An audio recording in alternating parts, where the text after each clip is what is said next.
Okay.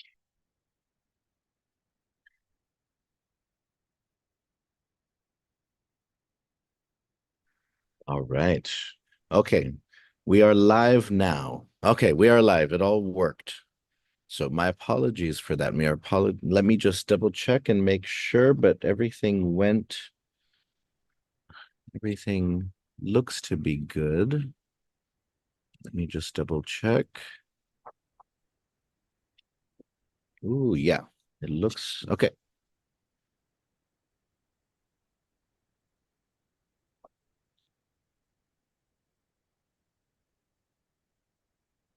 Yep. Okay, nice. People. All right. Hafa de todos hamzu bueno hudzong. Estigi o nuevo episode Fanatsu. This is another Fanatsu episode. Hafa de. Guahui host Mizu Tatlu. Inanu si Michaeluhan Bavakwa. I am once again your host for this Fanatsu episode, Michaeluhan Bavakwa. And uh you may remember 2 weeks ago we had filmmaker Brian Munya with us, who was talking about his film, uh, Chamorro, A Lost Language. And I promised you that we were going to talk to some more filmmakers in this month of November. You know, it's November.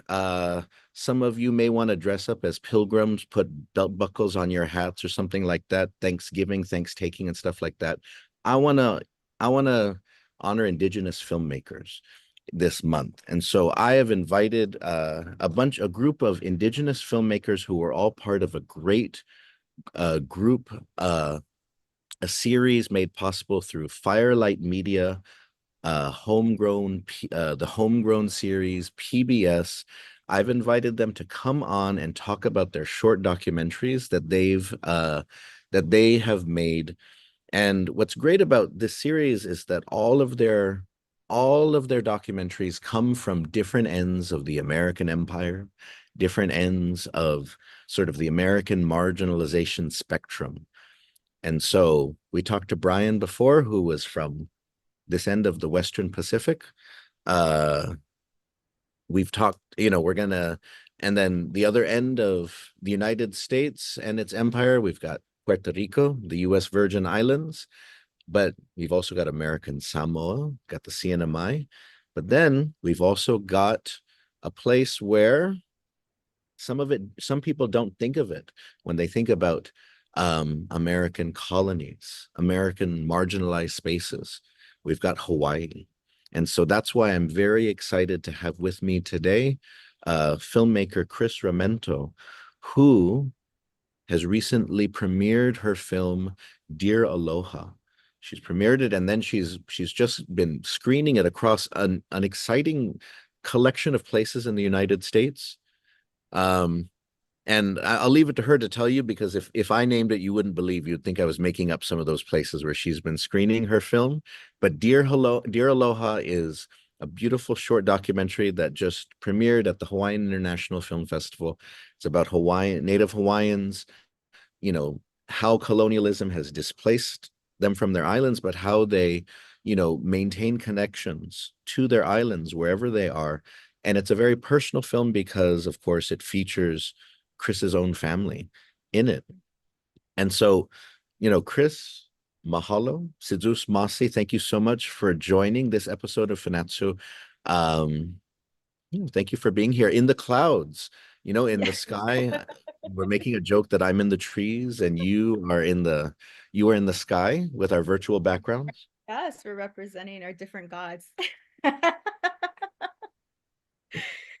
And so Yes, I love it. In different locations too, because behind me is Washington State in the clouds. and so if you don't mind, real quickly, Cris, go ahead and introduce yourself before we get started with the episode. Yes, thank you so much. Mahalo for having me. Yeah, I am a filmmaker. My name is Cris Romento. I live on the island of Hawaii, but 30 years ago, my family moved away. We were priced out of paradise, as they like to say, and moved to the continent, to Washington State. And so my film, Dear Aloha, is about the meaning of aloha. to Native Hawaiians in the diaspora. So it's about the Hawaiian diaspora, which I think is a new concept to a lot of people, honestly. Um, and when I went down this journey, I hadn't expected to film my family, but it turned out that that was the right choice and the right way forward, in the midst of production. So yeah, essentially the film is about the Hawaiian diaspora and the legacy of colonization that has people moving away from the islands because it's known that 53% of Native Hawaiians now live off of Hawaii. So that's our diaspora right now. Mm. No, thank you for sharing. And I want to put this up real quickly for everyone to see. I'll post it on the live stream. There's a website for people who want to know more about the film. And then we're going to talk a little bit later as well because Cris has a whole impact campaign that will accompany the film as well. Because, one of the things that Pacific Islanders, not just Native Hawaiians, but Pacific Islanders in general, that we are all facing is that our diasporas, our friends, our relatives, our cousins by the dozens, those who have left the islands, they are now increasing by such numbers that in some islands in the Pacific, they are the minorities of our people now. And so the majorities of our people now live in places. For the Chamorros, for example, there are now far more Chamorros who live outside of the Marianas than in the Marianas.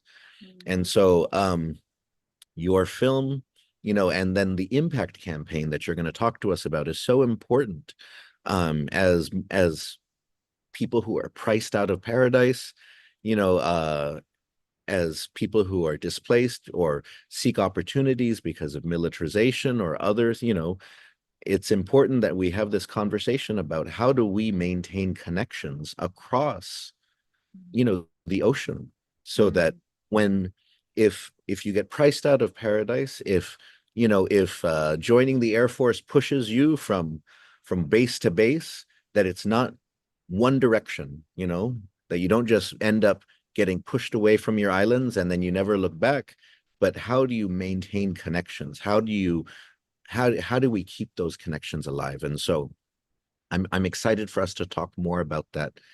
And so before we get into the film though, I do want to hear more though, because um and I don't know how it is for Native Hawaiians, but at least for Chamorros, choosing to be a filmmaker is still sort of like a different sort of path. It's still very much like a, you know, doctor, lawyer, join the military, or teacher, something like that. If you say, oh, I'm going to be a filmmaker, man, there's still a good chance that your family might call for a priest, to exorcise the demon inside of you. Oh, it's got the demon of creativity inside this one. We got to get the demon out of this child before they try to go to Juilliard or something like that.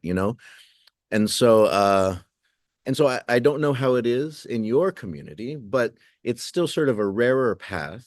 There's not as much community support necessarily. So I do want to ask you though, what was your path towards choosing to make films or become a filmmaker? What inspired you towards this?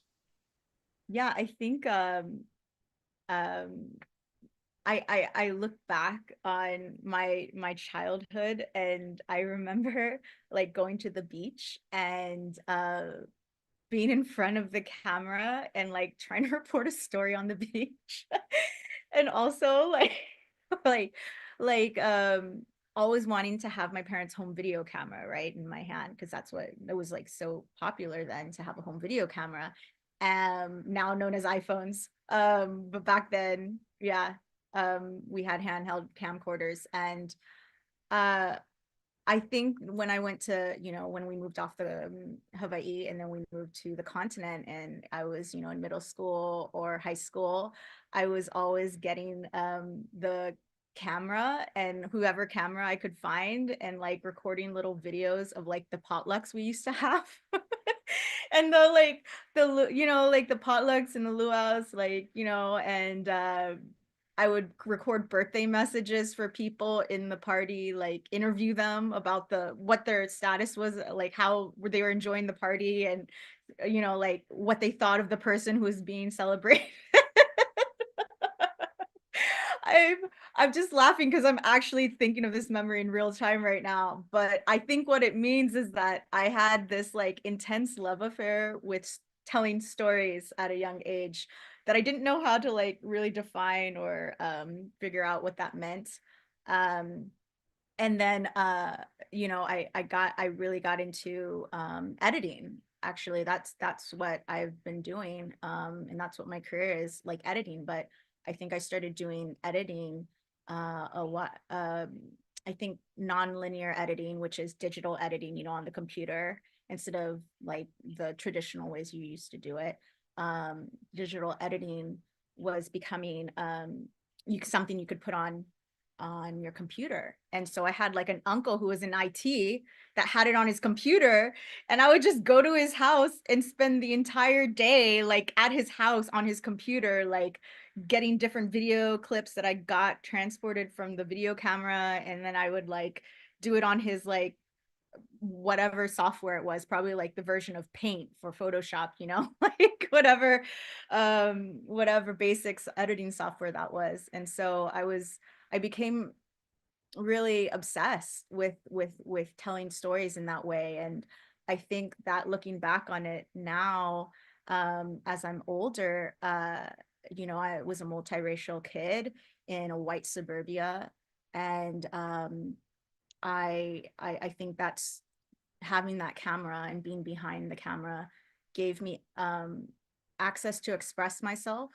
And if I couldn't express myself in what I was feeling, like the word diaspora did not exist in my realm at that time, then at least I could hold a camera and be creative and use my emotions in a certain way, um, and find the drama there. And I've always really loved this, like, I don't know, superpower combination of sensory that you have with filmmaking, which is audio, your music, your sound, your visuals, the emotion that you see on people's faces. I loved how it combined everything together, different creative forms. Um, had I had I known that it was going to be so hard, maybe I would have thought twice. Like, if you want to be a filmmaker, I mean, it's hard. It's a lot of work, for sure. But at that point, it was just, I love seeing everything come together like that. That was my way of building community when I didn't have the community that I wanted. Um, yeah, so that's the That was, journey. no, no, thank you for I love that was I that was a cool I shared your memory. I wasn't, I don't have access to your actual memories, but then I was imagining you at the parties, doing the what's it called? Doing the reports of the family gatherings. And it was yeah. So I Yeah. was thankful I was muted and people couldn't see me, but I was cracking up. Yeah. I was like, okay, if you're laughing, then maybe it's just like also not, I mean, I find it hilarious because I see Oh myself. yes. Oh, oh yes, I love no, and I love that. That's why I think, I think that Islanders and film is such a natural, it's such a natural thing because it's you know, I'm always about, seeking ways to sort of evolve our expression because the world around us is evolving. And so our expressions have to evolve too. And so film is just one of those ways that we do it. And so um I'm glad that that you found your media for that. Um And then, oh, you also just reminded me that that's right. People did used to edit physically for things. Oh, wow. That you totally reminded me about that. Yeah. Oh, wow. I don't know if I would have been an editor during that time, but I mean, that was intense work. You're cutting the film up, you know. Um, Oy. it was, yeah, you had to have patience. Mhm, mhm. Oh, definitely. Now, thank you for sharing that, and I posted it for everyone watching. If you have any questions, please do. Please do ask. Faisenha, en lengua question midzo, por favor, Faisenha. But now, Dear Aloha, as long as several other films, it was part of the homegrown, apart from program with Firelight Media. And so I wanted to give you a chance to talk about your experiences in that program. Just because, it was, I heard a little bit, I had the great fortune to go to the Hawaii International Film Festival and moderate a panel and meet the filmmakers who were part of this. And so it was great to hear everyone's experiences because I think it was a learning process on all sides. I think for the filmmakers in different islands, there was a lot of learning. But I also think that Firelight learned a lot about the realities in the islands, about sort of how resources work, like even how difficult it can be to get things shipped to places. How in Guam we find it difficult to get things shipped to Guam, and then there are still places that won't ship to Hawaii either. And so what was your experience like in this program? Tell us more about it. Yeah. I was really excited to meet and see you on the panel as well because hearing that apart from is inspired by this podcast, which is amazing full circle moment now being on it. That you were able to like this was part of the series. And I thought it was such a wonderful idea when I read about the Firelight application to apply to be a part of this program, that it was having all these territories, these U.S. territories in Hawaii, because I thought, wow, this has never been done before. I've never seen all of these stories all at once, like across from Puerto Rico and Virgin Islands, here with Hawaii and Samoa and Guam, like that's amazing, like to see those all reflected and showing that there's a streamline and that there's an important streamline, that we all have these things in common, which is our relationship to the United States. Has there's tension there, and so I learned a lot too, just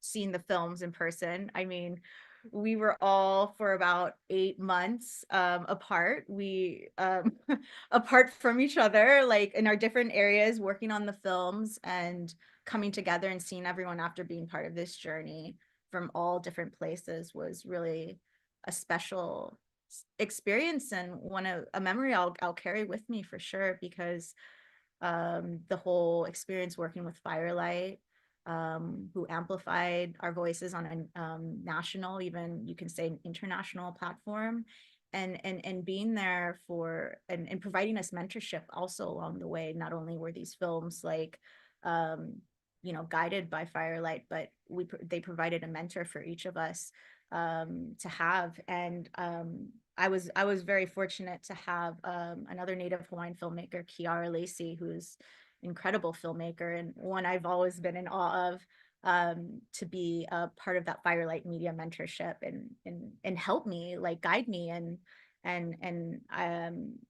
I think that um, it's seen how on a wider platform for all of us filmmakers in these places, like PBS, getting our films ready for like such a reputable place like PBS, and with Firelight, like that was valuable experience for me, in understanding how to level up the film to be in that space.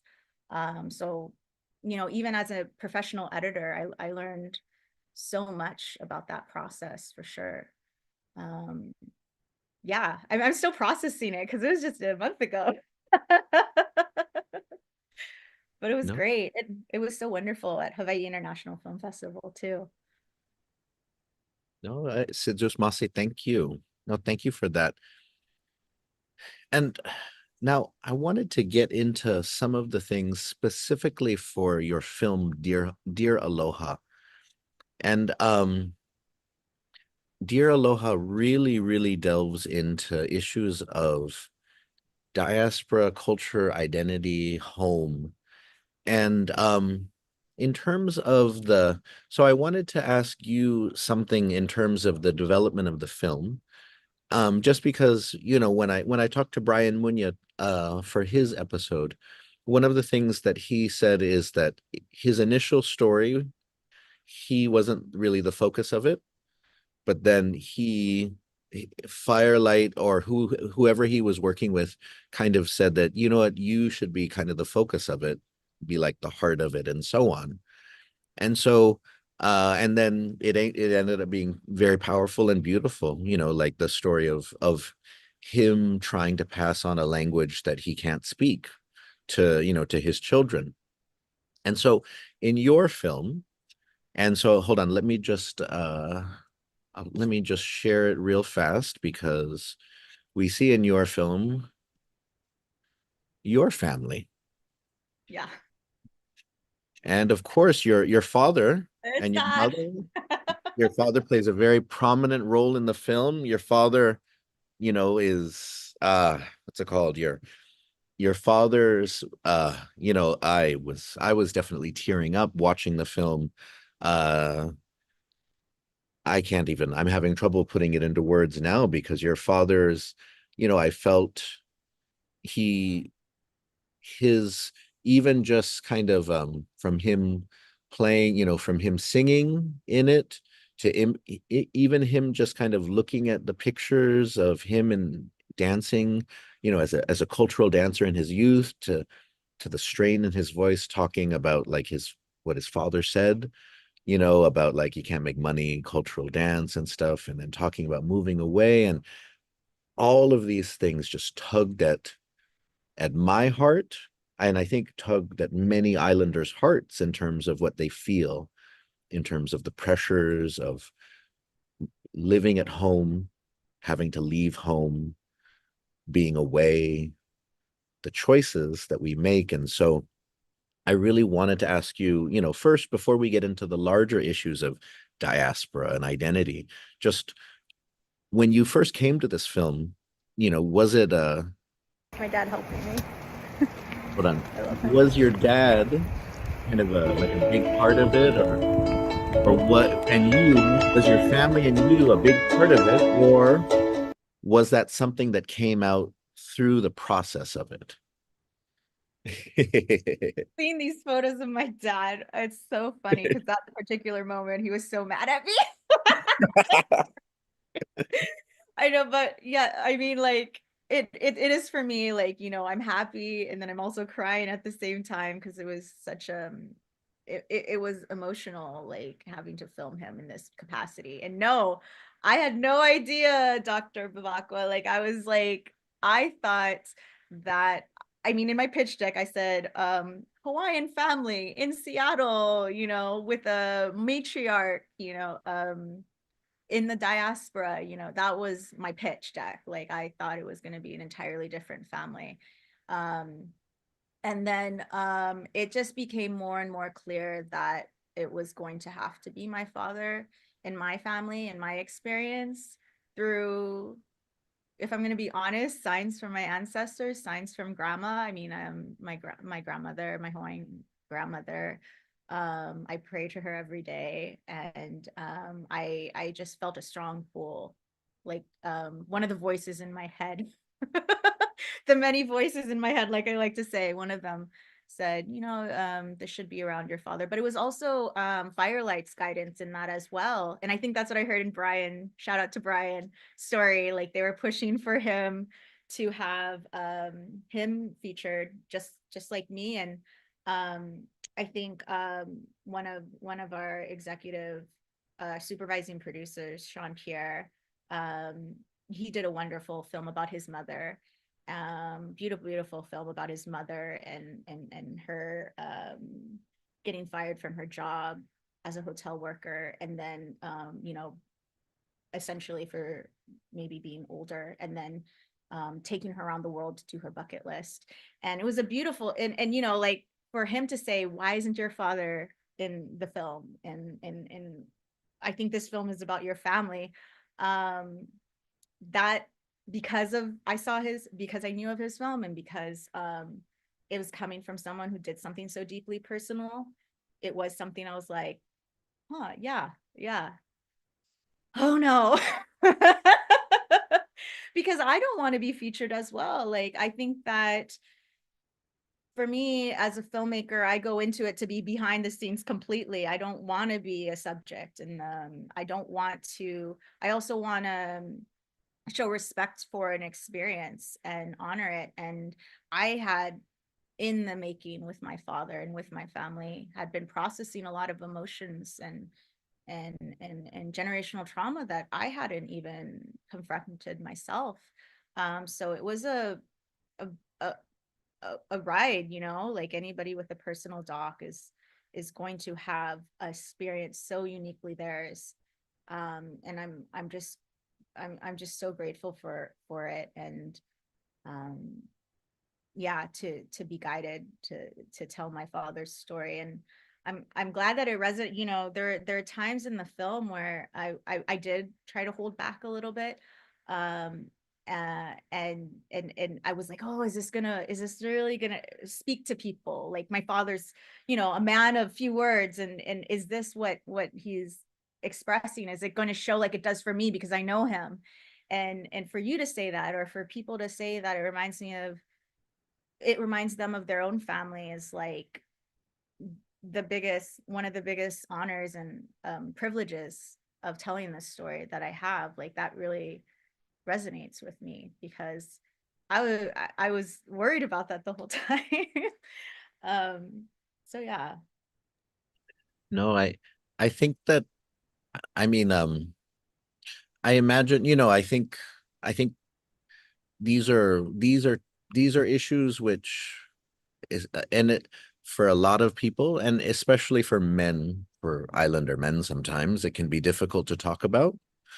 And so that's why I think the fact that I was very surprised that your dad was very open, but I also think maybe it was the right time, and it was a vehicle for him to share more than he probably had before in his life with you and with others. And that's why, but it's important when people look back at their choices. But I think that's why for me, connecting to the impact campaign, that you're thinking, that you're planning for this film, um that's why it's so important.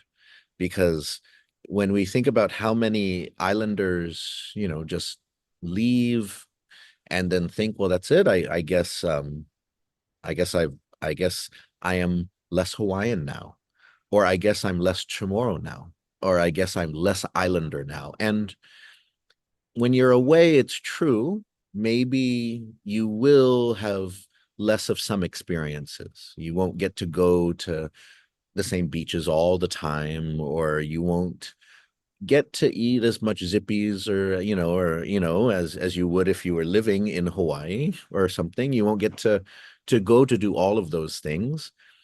But there are other things that you can do, but you got to have a space where you can talk about that and share, or else you're just going to feel the loss only. And and what I think, at least for me, a lot of times when Chamorros feel like are stuck with the loss, they just try to fill it with Costco, Olive Garden, military medals, you know, they try to fill it with Americana because they feel like, oh well, you know what, I guess I can't ever go back to what I was, or who we can't ever go back to who we were, so we just got to keep going ahead. And that's not the answer.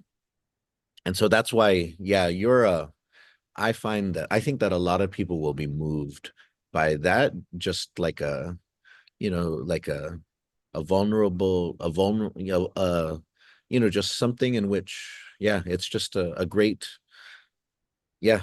Anyways, I just, as you can tell, Yeah. like it was very meaningful for me to see it too, and then to see your dad too, and to shake his hand. It was Yes. in Hawaii. It was very nice. Yeah, he was all he like when we were talking about it with just family sitting around the table, and he was just like, "Oh yeah, some people shook my hand and said they know me." Like I don't think he really fully grasped the concept of like him being in the film yet. Yet. But I'm so happy that you were able to meet. And also shout out to Brian again, because him and my dad became what I call new friends, because they both share a dancing background. Um, you That's know. right. That's right. So my dad was like really fond of Brian at the end of that, because yeah, not to, I mean, not giving too much away of the story of both of our films, but Also, do you want to talk a little bit then about at least your family's sort of history then, and how it connects to the film? Because we've talked a little bit about it, but then I guess because it is connected to the larger, you know, Native Hawaiian experience of the diaspora, you know, how it has formed and so on. So do you want to share a little bit, especially because about how you mentioned earlier Priced Out of Paradise and so on. Would you like to say a little bit more about that? yeah, absolutely. I think that, like I said, I didn't know what the diaspora meant until very recently. And my family at the time, what that was essentially what happened to us. We were part of the Hawaiian diaspora, and uh, I didn't know it at the time. So when I was around 8 years old, you know, I was living in Hawaii, my family, my sister, my mom, and my father, and it was too expensive to live in Hawaii. And when I was growing up, um, I just remember that was what I remember my parents saying about living in Hawaii, about how expensive it was. And it was just always something in the back of our minds, you know, how it was too expensive to go live in Hawaii. Um, at 8 years old, and even in middle school to high school, I mean, I resented them for it. I mean, as one child does that has no grasp of the full picture. But you know, I didn't know exactly why we couldn't stay in Hawaii, and it changed and shifted my identity as a Native woman. And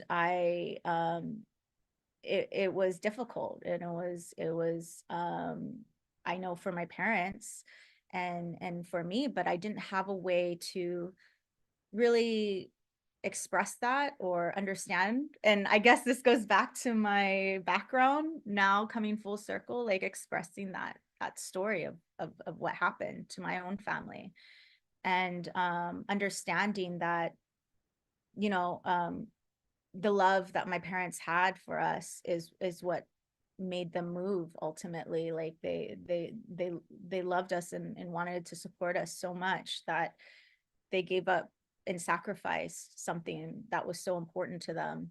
um and it was heartbreaking for all of us on different in different ways. um I had never had a conversation with my father about these things ever. And I maybe saw my father cry once in my entire life. You know, this is over 3 decades. And so I've never seen my father cry, and except once or twice, like, and seeing him like that was not something I was expecting at all. Um, so I was very, you know, I think like what you're saying about it being the right timing to, you know, sometimes things are the right timing. um and maybe that's what made it different. And also my perspective changed as well, right, about this, and getting to know what being a diasporic Hawaiian woman meant. Um, so yeah, I mean, it that was essentially our story, and I've gotten to know other people's stories who are the same. And when I, learned the statistic that more than half, the majority of Hawaiians, Native Hawaiians, now live away from Hawaii, that was like, wow, this is not just my story. This is affecting all of us in all sorts of ways. And now, spoiler alert, moving back home after being away for 30 years, not on Hawaii, not living in Hawaii. Um, we come back and visit, but not live. I mean, yeah, it feels like all of that needed to happen in order for me to tell my parents and my family's diasporic experience. No, Sidus Masi, thank you so much for sharing that. I think more and more we are reckoning with what it means, the diaspora, and it's good because it means we can do something about it, right? It's we can build off of it. We because I think at least for Chamorros, it was always this thing that if you were part of the diaspora, you were less, and that's insufficient. That's not enough because it like that doesn't solve any problems. What does that do? It just means that what your cousins who live in San Diego then are less. How does that help your family? How does that help your people? That doesn't help you in any way. Just it just maybe it makes you feel better that you live at home and you pay more to survive. That's all you get. That's all you get from that. And so like the more we talk about the diaspora, the more we deal with that, the better we can, the more we can kind of find ways to support each other across the ocean. That's one, I mean, and so that's definitely something that I want to, I am always looking for ways to build towards. And so actually we've got a few questions that are coming in now from people watching, and Hafade Todo Samsu. Remember, add some questions. I've got a few, but we've got time for some more. And so, oi, Hafade Maria, we've got Maria Hernandez who's turning in. And so Maria wants to know, can you share any challenges that you faced while making the film, especially in terms of translating personal and cultural themes onto the screen? Oh yeah. I think the biggest challenge that I experienced was filming a diasporic story. You're talking about two different places. And this is a 16-minute film, so we only have a certain amount of time. And filming in those two different spaces, not production wise, but just the film in its sense, and making them connect into and fluidly, was definitely one of the hardest things that we had to learn how to do, and try to seamlessly do it. And while each one having its own distinct soundtrack and its own distinct aesthetic, but like not being jarring in any way where the story wasn't flowing. Logistically behind the scenes, I am having people as part of my production crew in Pacific Northwest while I'm living in Hawaii, and my director of photography is in Hawaii, and budgeting for both of those spaces, and really becoming intentional about what we were creating.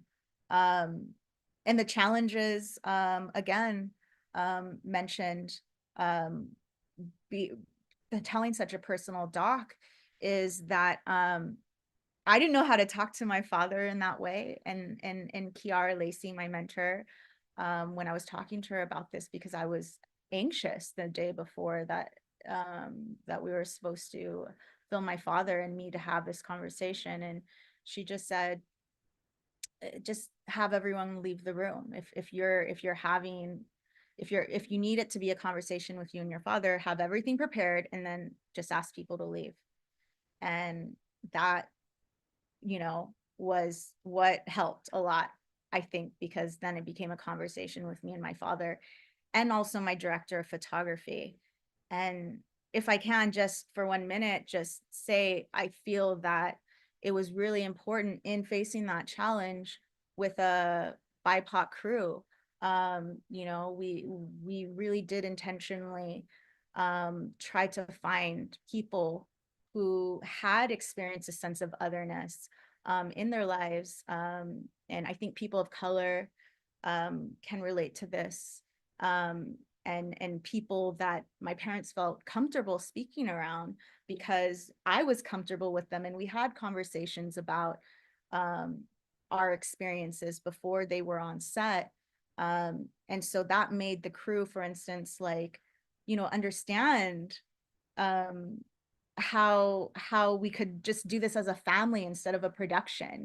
This was like we were pulling people in as a production ohana instead of, oh, this is just a gig. That was very important for me. And I think when we were having everyone leave the room, trusting my director of photography to Shanika Aguilar, who is an amazingly talented cinematographer, lives in Hawaii with me, not with me, but she lives on island. Um, she was like rubbing my back the whole time, like just making sure I was okay while I was talking to my father and choking up. Um, so yeah, I think those challenges, I mean, it's still hard. Probably a lot of them I've blacked out, honestly.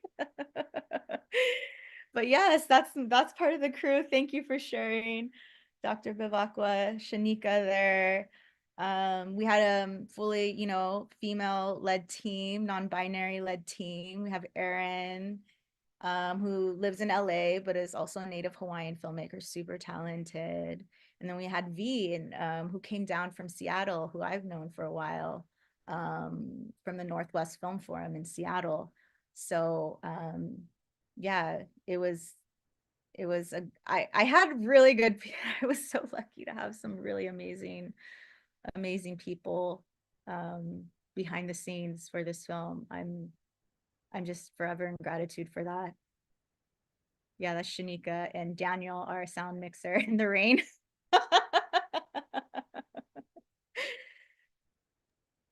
Oh, I'm sure the rain made it fun. Rain always makes shooting fun. We had to put big plastic bags over everything. The camera gear. Oh, oh, Biba. And so I want to give you a chance now to talk about the Impact campaign. Because some people have messaged asking to know a little bit more about that. Um, what are you planning? What do you have in mind for this? Because I know that you mentioned intergenerational trauma, and I think a lot of people now are interested in learning more, sort of about what you mean by this. Yes, it's like becoming a buzzword now. Yeah, like generational trauma, internet generational trauma. We're like, "Ooh, what is that?" I feel that that's like us maybe feeling it in our bones, like, "Oh, it's coming for us." Yeah, I'm very excited to be on this planning phase of this impact campaign. So impact campaign is essentially like how we're going to show the film to our community, and how we're going to try to make some change in any way or form we can. So right now we're planning screenings in the Pacific Northwest for the film. And these film screenings are not just going to be showing the film, but we're going to have mental health, Pacific Islander mental health resources. We're going to talk about the diaspora, and we're going to be focused on having a healing space um, for being able to talk about these things, but also shift the narrative of Hawaii, indigenize that narrative. And I'm very, very excited about these screenings that are happening.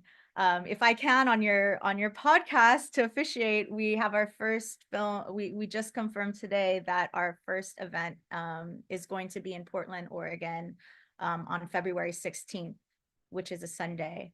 But yeah, we haven't made the official announcement yet, but I wanted to announce because I just learned and I'm just so excited to share. Um, and that has also been an interesting part of this experience is how um people from Guam like or other PIs like have been telling me about how this film speaks to them. And it brings back this idea that a film can be so personal, so deeply personal, but like so accessible. um but I honestly, I've seen films like that, and then just to see that someone else thinks that, just even one person think that about my film, that it relates to them in um some sort of capacity, is such an honor for having the film. And um yeah, we're really thrilled about this impact campaign, not only having these screenings that we're going to have in Portland, Seattle, and TBA on other places, but the Seattle area. And that's going to also accompany a website that we have, dearaloha.com, which is going to become like a ecosystem sort of all things Hawaiian diaspora and traveling responsibly to Hawaii. So we're going to have localized mental health resources for each community that we do the screenings at, for the Pacific Islander community, on this website. But we're also going to have guides to how to visit Hawaii responsibly for each island.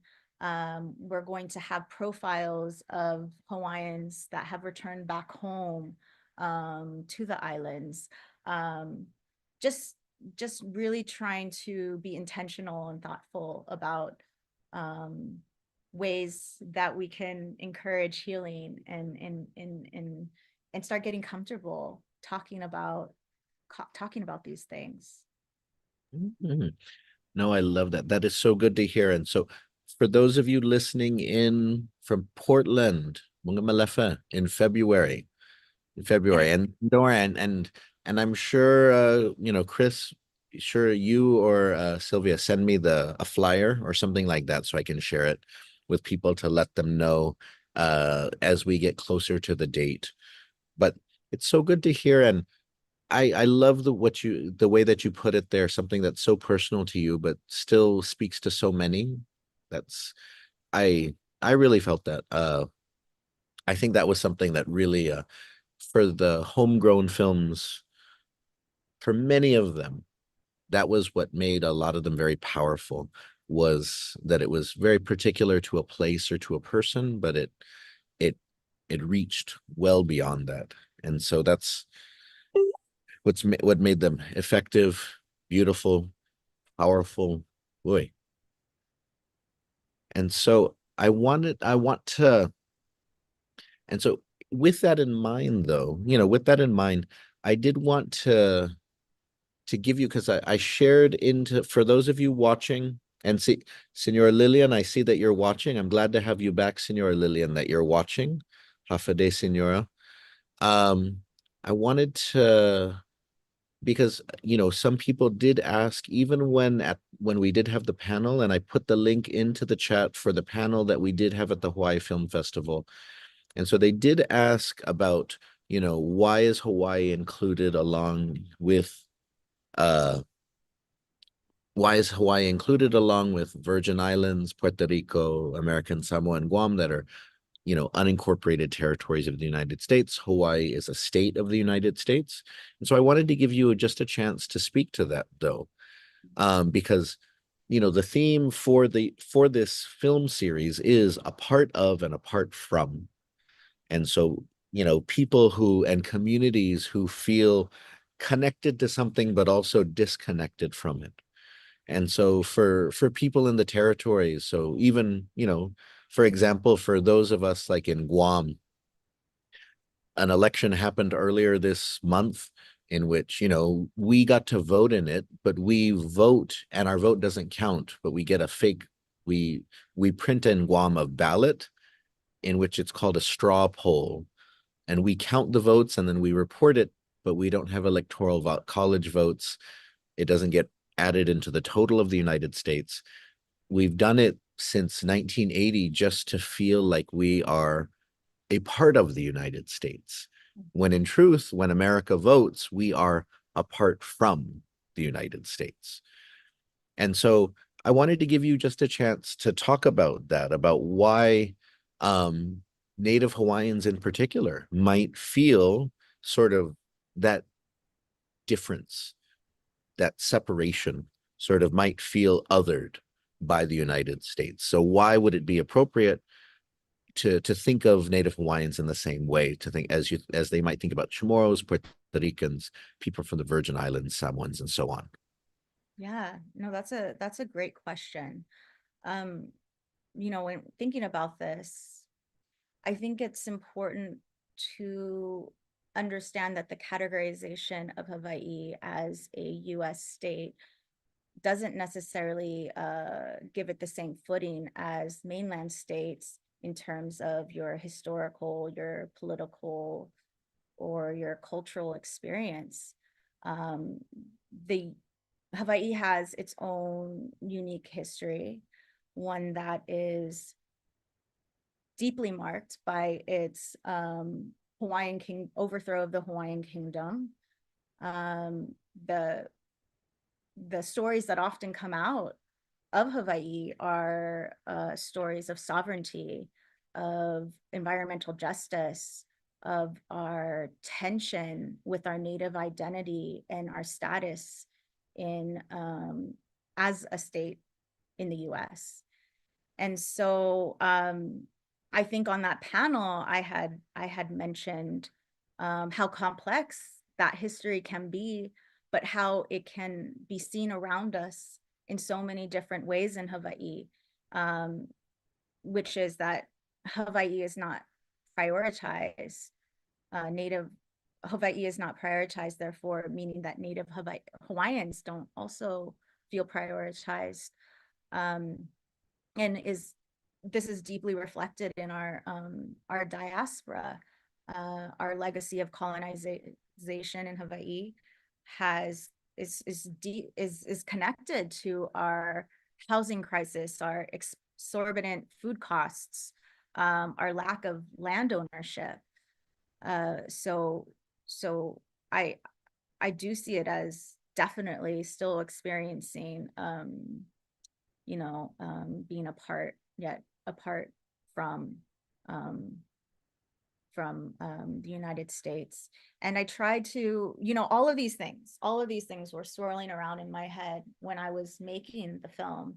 And I, I, I did it for love. It's an act of love for my Aina, for my land, and a love for my father. Um, and I tried to put it with as much care as possible. Hence the Dear Aloha, even the name of it. It's interpreted in many different ways for me. One of them being, that distance, the Dear Aloha. It's kind of signifies the distance that we have. Uh, I like what you said earlier about building that relationship between oceans, um, because that that native mindset is that our we're connected, we're also connected to our land and to our waters, and finding ways to bring people back home, um, and building that relationship is makes our land better for future generations. No, thank you so much. I think one of the things that Guam and Hawaii really share is we have islands where, it's very difficult to live on them because they can be very expensive. And then islands that are very militarily important, lots of military facilities. And I mean, it was when I watched Dear Aloha at the Hawaii Film Festival. It was funny because me and a whole group of Chamorros, we took one row, and we watched like the first part of it, and we were totally with everything, and we were there. and it was powerful and meaningful and emotional. And then in the last section, when you talked about like the reasons why people leave, the generational issues of displacement, of colonization, that we were like, oh, it's like it's true, it's real. And then you showed footage of protests, of eviction, of people getting, and it's just like, yes, oh my goodness. And in Guam, we face that issue, but a lot of it is tied to the fact that as a territory, U.S. military people can live off base and they get basically foreign vouchers, foreign service vouchers. So they get paid like they can they get a high amount of money to rent facilities, which means then that local landlords raise their rates to try to meet the needs of service people stationed here, which price out people. And so it's happened to me personally. It's happened to lots of people where landlords push out locals because military come in and they can pay more.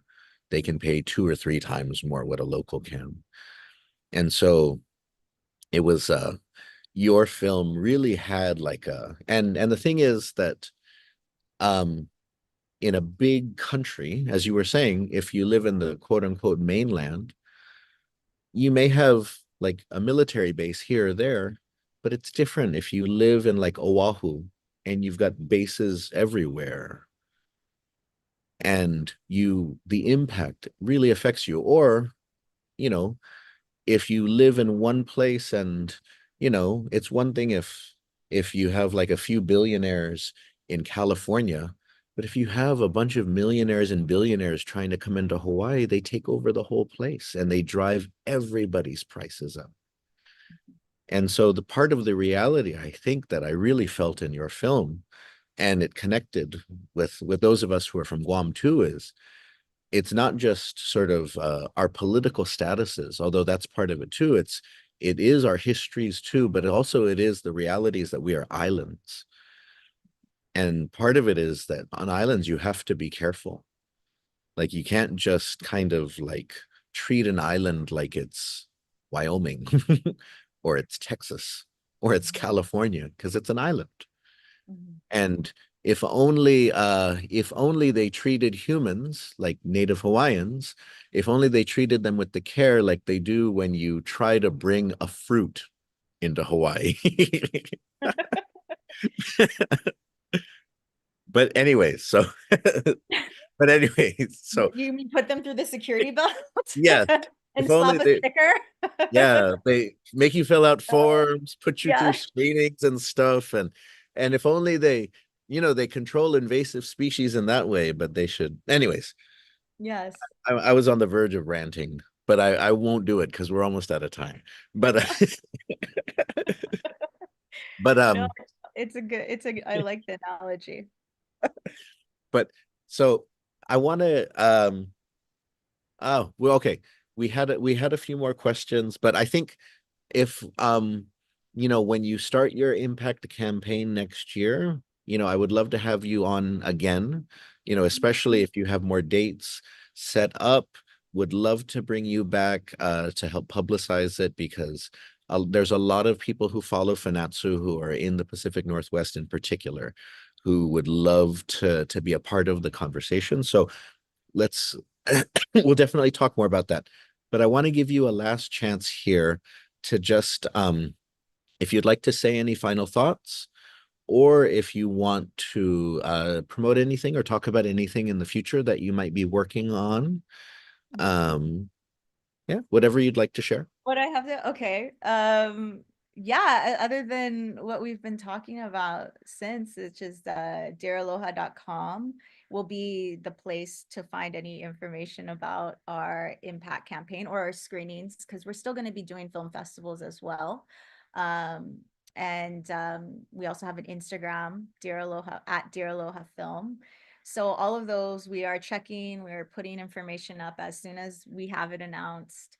And if there's a newsletter that you can sign up on Dear Aloha if you'd like, we won't spam you just, stuff, let you all know what's coming up. And um yeah, we're just busily working on that. I took a little break from film festivals so I could focus on these screenings. And shout out to all of you PIs in Pacific Northwest, because I'm just excited and I hope we get to meet. And the next film I'm working on, now that you asked that question, is going to be about it's going to be a documentary about the documentary slash reenactment film about 1970s Hawaii, which is the Hawaiian Renaissance. So I'm really that's as much as I can say right now, but it's gonna be fun and joyful. This story was kind of, a love letter to my father as well. And it was his story. And after spending a lot of time in that, I'm like, oh, let's do a joyful film, something that's, you know, shows the beautiful Hawaiian activism that was happening in the 1970s. And what a wonderful, wonderful era in our culture. Oh, oh, that sounds amazing. Okay, I'm excited. I'm excited. Very excited for that. And so to you, Chris, Jesus Masi, por ifinatokmo para este episode Fanachu, and para hamzu todos ni omega por me ekungok, Jesus Masi, este finakpo este episode Fanachu. Adios.